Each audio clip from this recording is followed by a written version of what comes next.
Hello दोस्तों, आप लोगों का स्वागत है H2O स्टडी सेमेस्टर का यूट्यूब चैनल में। देखिए, अभी हम लोग कवर कर रहे थे इंजीनियरिंग ग्राफिक्स कवर कर रहे थे। इंजीनियरिंग ग्राफिक्स में अभी हम लोग कवर कर रहे थे बीबीआई एमसीक्यू क्वेश्चंस, और बीबीआई एमसीक्यू क्वेश्चंस का आज हम लोग का 20वां सेशन है। ठीक है, तो आज हम लोग 20वां सेशन पूरा अच्छे से कंप्लीट करने वाले हैं। तो आज का जो सेशन है, आज का सेशन में हम लोग एमसीक्यू का ही फॉर्मेट पढ़ेंगे। तो स्टार्ट करें इस सेशन को।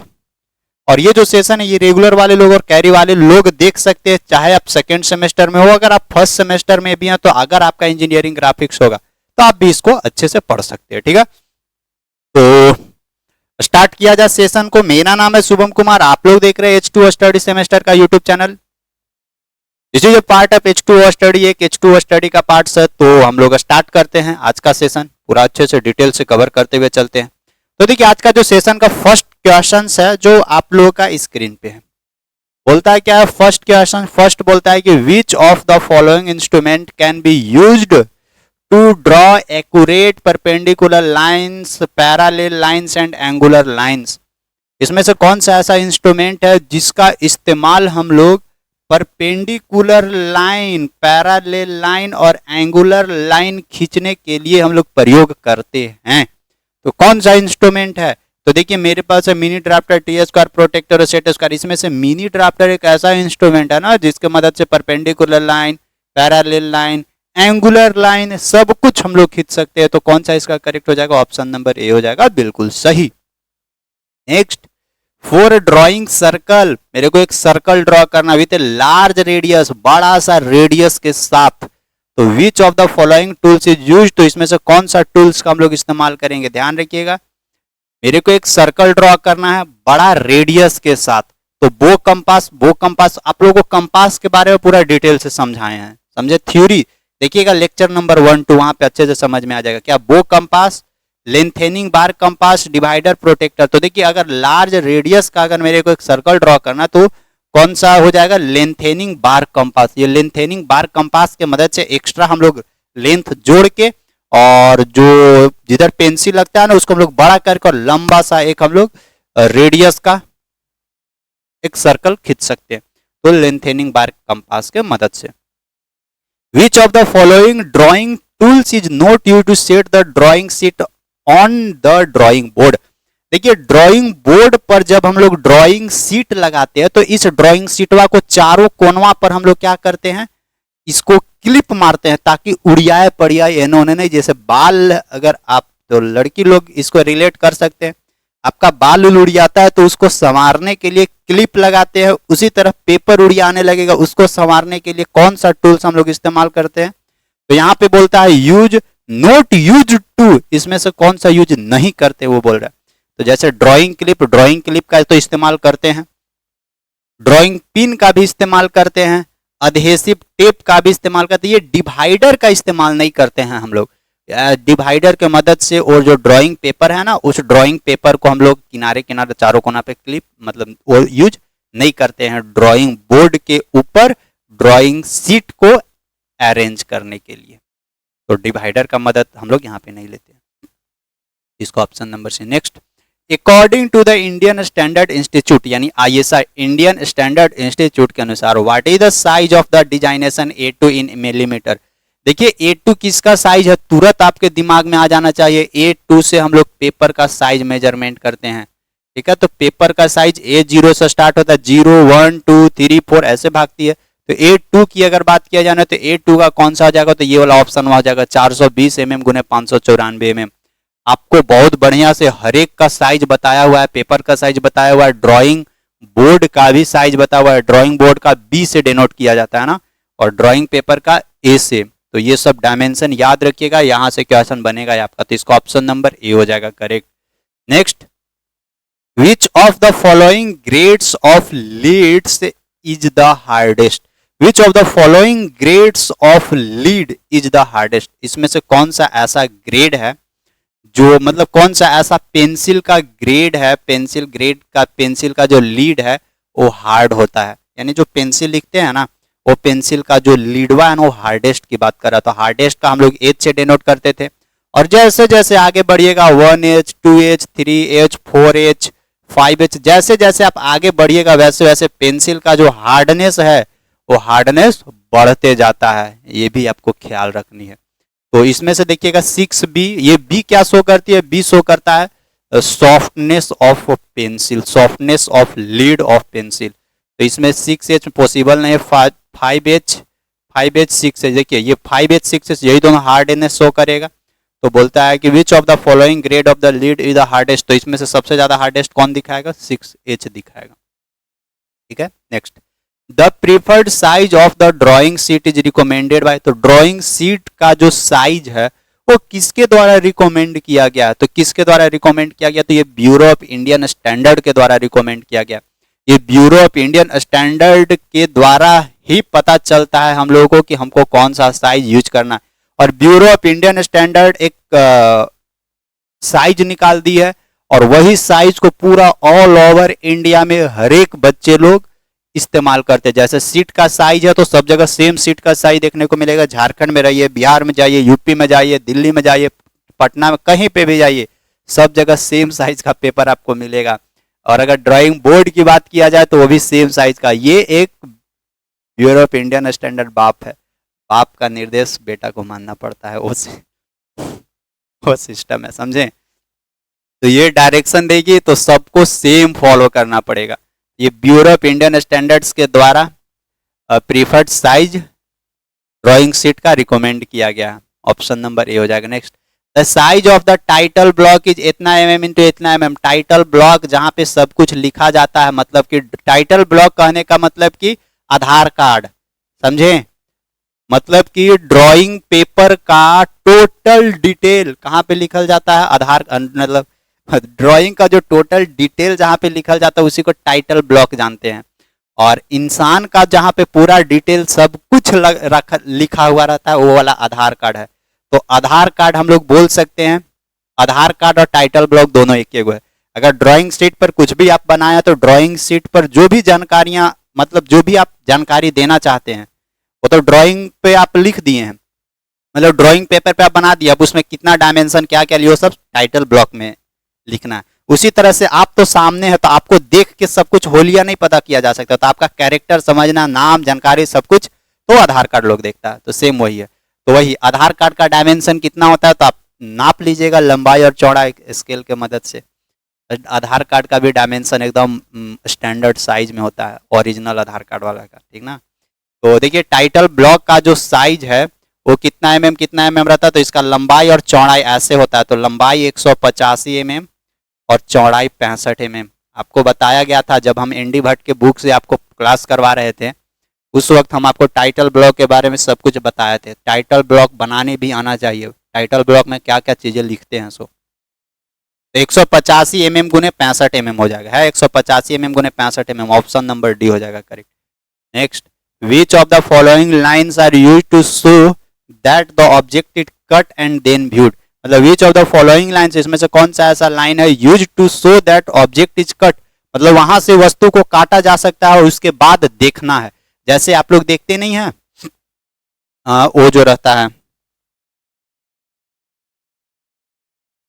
कभी ऑनलाइन पार्सल करवाइएगा ना तो जो बैगवा आता है ना प्लास्टिक वा, उसमें ऐसे कटिंग करने के लिए ऑब्जेक्ट आता है, कटिंग करिए उसके बाद अंदर सब कुछ दिखेगा। तो उसको हम लोग हैचिंग लाइन के माध्यम से नाम जानेंगे, ठीक है, तो हैचिंग लाइन उसको बोलेंगे, ठीक है। Next, a device which does the functions of T square, एगो जो वैसा डिवाइस है जो टी स्क्वायर की तरह फंक्शन करे, सेट स्क्वायर की तरह फंक्शन करे, प्रोटेक्टर की तरह फंक्शन करे एंड स्केल की तरह भी फंक्शन करे, उस प्रकार के डिवाइस को हम लोग मिनी ड्राफ्टर के नाम से जानते हैं। मिनी ड्राफ्टर से सब कुछ हो सकती है, जो टी स्क्वायर कर सकता है वो मिनी ड्राफ्टर कर सकता है, जो सेट स्क्वायर कर सकता है वो मिनी ड्राफ्टर कर सकता है, जो प्रोटेक्टर कर सकता है वो मिनी ड्राफ्टर कर सकता है, जो स्केल कर सकता है वो मिनी ड्राफ्टर कर सकता है। यानी मिनी ड्राफ्टर सबका बाप है और सब चेला लोग है, उसके बेटा लोग हैं, बेटा बेटी लोग हैं। तो मिनी ड्राफ्टर इंजीनियरिंग स्टूडेंट का एक बहुत बड़ा हथियार है, समझे। कहीं पे भी लड़ाई झगड़ा करना हो तो वो बंदूक है, गोली है, उसी को आपको लेकर जाना होगा मार करने।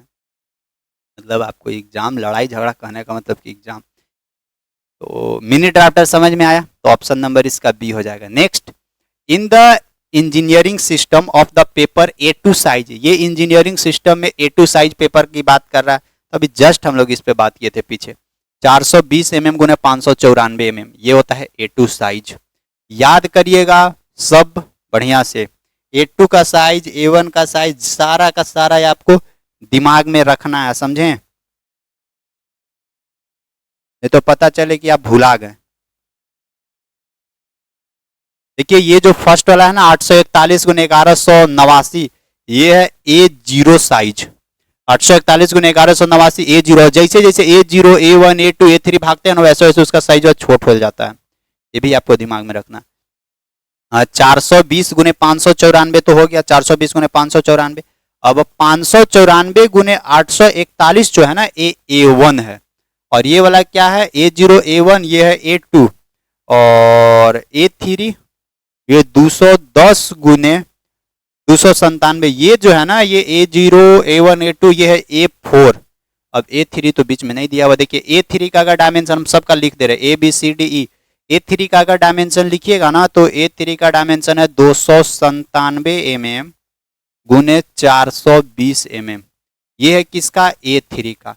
A0, A1, A2, A3, A4, सारा का सारा डायमेंशन आपको याद रखना है। एक और लिख दे रहे हैं A5, E के बाद F, यानी 148 mm गुने 148 वाला जिसमें दिया हुआ नहीं है 210 mm। ये जो है 0, 1, 2, 3, 4, ये है A5 का। सबका डायमेंशन लिख दिए हैं आपको, सारा का सारा पेपर का डायमेंशन आपको याद करना है। यहाँ पे पूछा क्या था A2 का साइज, तो A2 का साइज 420 गुने 594 mm होता है, option number C. Next, in the compass lengthening bar is used. Compass में जो लेंथेनिंग बार होता है उसका हम लोग इस्तेमाल क्या करते हैं, बड़ा सा रेडियस का एक सर्कल खींचने के लिए। बड़ा सा radius, draw circle of the large diameter, बड़ा सा एक लार्ज डायमीटर का सर्कल खींचने के लिए हम लोग लेंथेनिंग बार का इस्तेमाल करते हैं, तो इसका ऑप्शन नंबर ए हो जाएगा। Next, in a space is preferred containing the statement, मतलब कौन सा जगह पे एक स्टेटमेंट लिखा हुआ रहता है, all the dimensions are in mm, all the dimensions are in mm, ये किस जगह पे लिखा रहता है, तो ये टाइटल ब्लॉक में लिखा रहता है।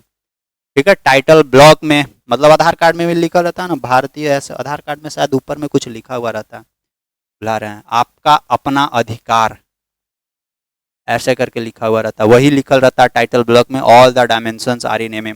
देखिएगा ना आधार कार्ड मेरे पास तो अगल बगल दिख नहीं रहा,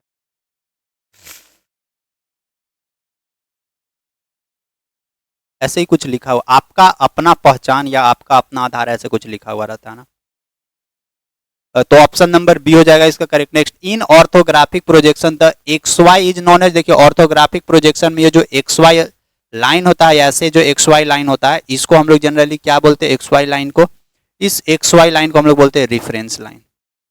ठीक है, रेफरेंस लाइन के नाम से जानते हैं, तो ऑप्शन नंबर इसका सी हो जाएगा। Next, true shape of the inclined surface of an object can be obtained on the, देखिए ट्रू शेप, एगो इंक्लाइंड सरफेस है कोई भी ऑब्जेक्ट का, उसका ट्रू शेप मेरे को प्राप्त करना है, तो इंक्लाइंड सरफेस का जो ट्रू शेप मिलता है वो जनरली कहाँ पे प्राप्त होगी, ऑब्टेन्ड ऑन, तो वो जनरली एक्जुलरी प्लेन में मिलता है। ठीक है, याद रखिएगा कोई भी अगर इंक्लाइंड सरफेस है और अगर उसका ट्रू शेप चाहिए तो वो हमेशा एक्जुलरी प्लेन में प्राप्त होती है, तो इसका ऑप्शन नंबर डी हो जाएगा।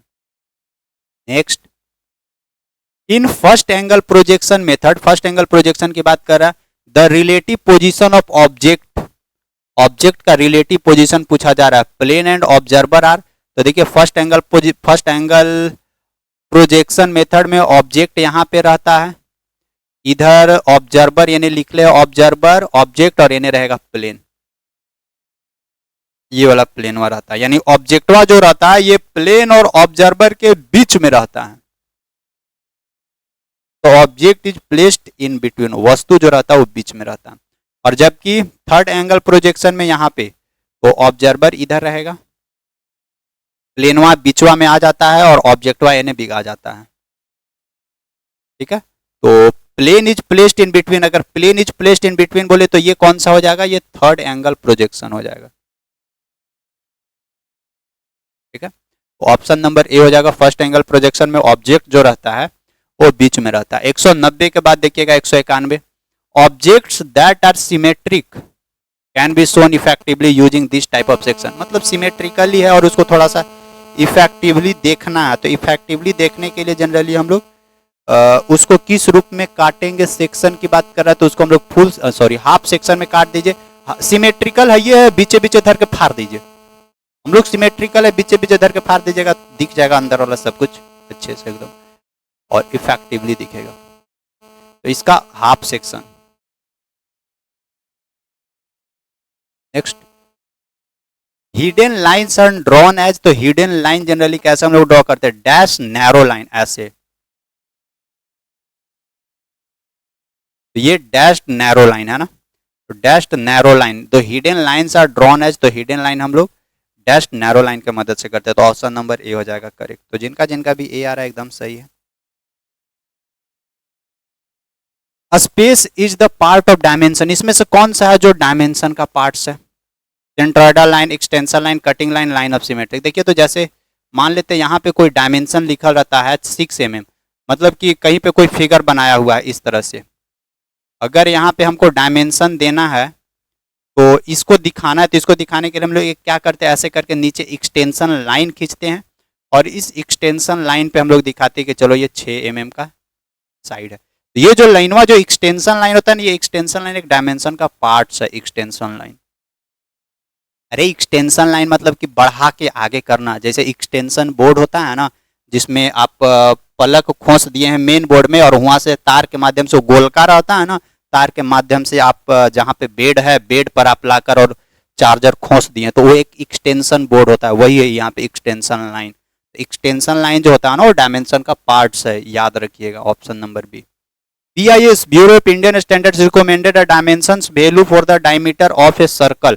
देखिए कोई भी सर्कल का जो डायमीटर होता है उसको किस रूप में शो करना होता है, किस रूप में दिखाना रहता है ब्यूरो ऑफ इंडियन स्टैंडर्ड के अकॉर्डिंग, तो 5 mm ऐसे लिखा जाता है ना। तो ये जो 5 mm है ना, इस 5 mm के पहले 5 लिखा रहता है, तो precede by the symbol 5, suffixed by the symbol 5, precedes by the letter D, suffix by the letter D. देखिए इसका ना आंसर ये हो जाएगा, 5 हमेशा पहले लिखा था, तो 5 हमेशा पहले लिखा था, इसीलिए सफिक्स्ड बाय द सिंबल 5 होगा, प्रीफिक्स नहीं। प्री मतलब पहले होता है, लेकिन इंग्लिश में थोड़ा उल्टा चलता है, यानी सफिक्स्ड बाय द सिंबल 5।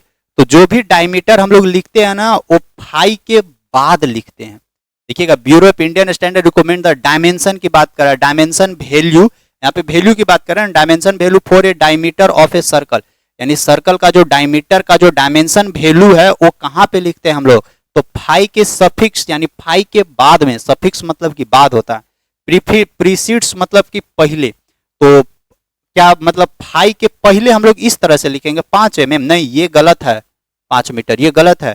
आपको 5 यानी इस 5 के बाद में आपको डायमेंशन वैल्यू लिखना होता है, इसीलिए ऑप्शन नंबर इसका बी बन जाता है। आपसे यहाँ पे सिंबल नहीं पूछा है, आपको यहाँ पे ध्यान रखिएगा डायमेंशन वैल्यू पूछा था। अगर सिंबल पूछता तो न्यूमेरिकल वैल्यू के पहले सिंबल लगावल जाता है। RF इज ऑलवेज, तो RF less than 1, equal to 1, greater than 1, any of the above. RF कुछ भी हो सकता है, सब कुछ पॉसिबल है। The length of the scale with RF 1/50। देखिए RF बराबर होता क्या है ना, लेंथ ऑफ स्केल अपॉन में ट्रू लेंथ या एक्चुअल लेंथ। तो देखिए हमसे लेंथ ऑफ स्केल ही पूछा जा रहा है, मेजर अप टू 6 मीटर, यानी ट्रू स्केल दिया हुआ है 6 मीटर, RF कितना दिया हुआ है 1/40, RF 1/40 बराबर length of scale, length of scale upon में लेंथ ऑफ स्केल अपॉन में ट्रू लेंथ कितना था 6 मीटर, तो यहाँ पे डाल दीजिए 6 मीटर। 1/40, 6 को एने ले आएंगे तो 6 मीटर में 1 मीटर बराबर 100 सेंटीमीटर, तो 100 बराबर लेंथ ऑफ स्केल। ये 0 से ये 0 खत्म, 2 से 2 दूनी की 4, 2 तिहाई 6, 2 से 2 पचे 10, यानी 5 तिहाई 15, तो लेंथ ऑफ स्केल क्या हो जाएगा 5 तिहाई 15 centimetre, 15 centimetre, option number C. आगे pictorial view drawn on isometric scale are called. देखिए कोई भी पिक्टोरियल व्यू हम लोग आइसोमेट्रिक स्केल पर बनाते हैं तो उसको जनरली हम लोग बोलते हैं आइसोमेट्रिक प्रोजेक्शन। तो जो आइसोमेट्रिक स्केल की ही बात कर रहा है, यानी आइसोमेट्रिक लेंथ ही वहां पे हम लोग हो जाएगी, तो आइसोमेट्रिक लेंथ मतलब आइसोमेट्रिक प्रोजेक्शन, ऑप्शन नंबर भी एकदम सही है। आइसोमेट्रिक ड्राइंग और आइसोमेट्रिक व्यू जो है ना वो ट्रू लेंथ पर बनता है। ठीक है, a square in regular multi view projections appears in the isometric view. मतलब आइसोमेट्रिक व्यू में एगो स्क्वायर कैसन दिखता है, तो आइसोमेट्रिक व्यू में अगर एगो स्क्वायर की बात करिएगा तो रैम्बस दिखेगा। पैरालेलोग्राम, अगर एक रेक्टेंगल दिया हुआ रहेगा तो रेक्टेंगल का जो आइसोमेट्रिक व्यू पैरालेलोग्राम दिखता है, और स्क्वायर का तो बताइए दिए रैम्बस दिखेगा। तो यहाँ पे स्क्वायर की बात किया जा रहा था, स्क्वायर का स्क्वायर नहीं दिखता, स्क्वायर का रैम्बस दिखेगा। 198 हो गया। 199 the quick access tool bar content tool for all 5 related options. ये हो जाएगा tools for all 5 related options, all 5 related options होना चाहिए था। ठीक है, तो इसका ऑप्शन नंबर सी हो जाएगा। Next 199 following instruments are needed for the drawing for free hand sketching. मतलब फ्री हैंड स्केचिंग के लिए कौन सा इंस्ट्रूमेंट का आपको जरूरत पड़ेगा? वो compass, scale, soft leaded pencil, eraser, sharpener. नहीं, स्केल ये सब का कोई जरूरत नहीं है। स्केल का क्या जरूरत है? आपको कुछ जरूरत ही नहीं है। सॉफ्ट लीडेड पेंसिल का जरूरत है, इरेजर का जरूरत है, शार्पनर का जरूरत है। बस फ्री हैंड स्केच के लिए बस आपको ये वाला जरूरत है, इसके अलावा और कुछ नहीं। सॉफ्ट लीडेड पेंसिल, इरेजर और शार्पनर, ऑप्शन नंबर सी। 200 के बाद 201 आप लोग का HW रहेगा। बताइएगा क्या इसका आंसर बनेगा। It is the easier and better to draw on the isometric projection free hand sketch of the object where orthographic view are given. अगर आपको ऑर्थोग्राफिक व्यू गिवन है, यानी 2D व्यू गिवन है आपको, तो उस 2D व्यू के मदद से आइसोमेट्रिक प्रोजेक्शन यानी 3D में कन्वर्ट करना, तो उसके लिए किस प्रकार का पेपर आपको बढ़िया रहेगा ड्राइंग करने के लिए, जिससे कि आप आसानी से ड्रॉ कर सकते हो और बढ़िया ड्रॉ कर सकते हैं? तो क्या प्लेन पेपर में आप बढ़िया से बना दीजिएगा, ग्राफ पेपर में या ग्रिड पेपर में, या नन ऑफ दीजिए? प्रीवियस ईयर में पूछा हुआ सवाल है और आपको हम पहले भी करवाए हुए हैं प्रीवियस ईयर में। आप बताइएगा इसका क्या आंसर बनने वाला है। सो ठीक है, तो 20 आपका HW रहेगा। जो भी आंसर होगा आप लोगों को नीचे जरूर कमेंट करके बता देनी है। बस आज वाला जो सेशन रहेगा, आज वाला सेशन हम लोग का यहीं तक रहेगा। तो हम लोगों का जो प्रीवियस ईयर और VBI जो MCQ क्वेश्चन था उसका कंप्लीट 20 गो सीरीज हो चुका है, ध्यान रखिएगा। 20 गो सीरीज में बहुत सारा हम लोग प्रीवियस ईयर का क्वेश्चंस कंप्लीट किए और बहुत सारा VBI MCQ क्वेश्चंस कवर किए, और सारा का सारा आपको प्लेलिस्ट में देखने को मिल जाएगा। प्लेलिस्ट में जाइए और सब अच्छे से पढ़ाई कर लीजिएगा। ठीक है, अच्छे से रिवीजन कर लीजिएगा। तो बस अब आज का जो सेशन है, आज का सेशन हम लोग यहीं तक रखते हैं। जाते जाते सब लोग वीडियोज को लाइक करते हुए जाइएगा। जो भी नए लोग हैं सभी लोग चैनल को सब्सक्राइब करते हुए जाइएगा। फिर मुलाकात करते हैं हम लोग नेक्स्ट सेशन में। तब तक के लिए बाय बाय।